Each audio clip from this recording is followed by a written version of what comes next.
Hello, it's me Kusinirang Pobre as a breadwinner sa family. So for today, ubani ko ninyo kay magluto na punta og Ross Valenciana. Kay gimingaw man ko sa luto sa akwang tatay. So layo man ko sa ila, so ako nalay mo luto. So while waiting ta sa ato ang Ross Valenciana na ako'y i-share ninyo gamayra.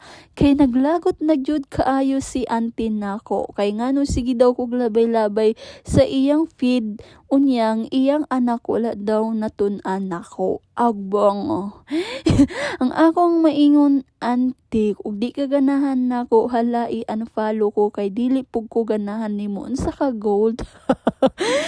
So tan-awa ra gud ug unsa ka tiyada ang atong Ross Valenciana ug unsa ka lami nga mas lami pa man na sa inyong relasyon. So dahil nga masikip yung ating nonstick at umaapaw na sa kailangan natin ilipat sa malaking kawali. In fast forward na nato kay pila naman kami minuto na luto na jud taon ang atong Ross Valenciana.